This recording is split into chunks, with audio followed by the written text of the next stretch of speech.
Hello mga kaating, at ngayong araw nga ay birthday ni Lola Ayako. At alam nyo ba mga kaating, siya ay 97 years old na. O diba ang haba talaga ng buhay ng mga Japanese? At makikita nyo naman kay Lola Ayako no, sobrang genki niya pa rin. Ang lakas-lakas pa rin niya mga kaating. Kaya niya pang tumayo sa sarili niya mga paa. Kaya lang may pagkamahina ang pandinig ni Lola Ayako. At andito nga kami sa bilihan ng cake para bumili ng cake ni Lola Ayako. At bumili na rin kami ng mga makakain ng mga kasama ni Lola Ayako sa paalagaan. Naalala ko pa nga noon mga kaating, nung unang vlog ko sa birthday ni Lola Ayako. 93 years old pa lang siya. Pero tingnan mo naman ngayon, ilang taon na ang nakakalipas. Ngayon ay 97 years old na siya kaagad. 3 years na lang at magiging 100 years old na si Lola Ayako mga kating. At sana ganun din ang buhay ni Daddy. Sana bigyan din siya ng Panginoon ng mahabang buhay para sa amin. Tuwang-tuwa nga si Lola Ayako nung makita niya kaming may dalang cake at kakantahan namin siya. Nakakatuwa mga kaating kasi hindi niya inaasahan na pupunta kami ngayon sa kaarawan niya.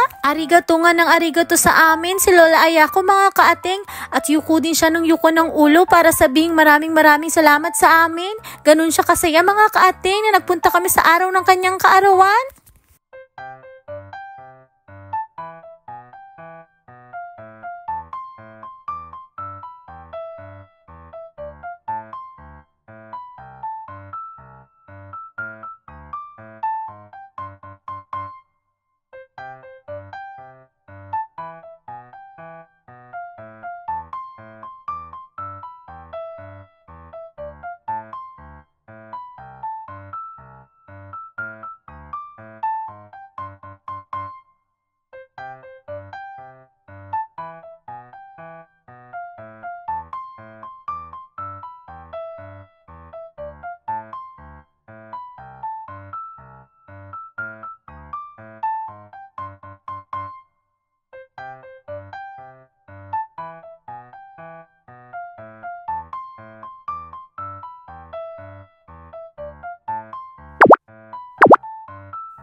Buti na lang mga kaating at nagustuhan ni Lola Ayako yung cake na binili ni Daddy.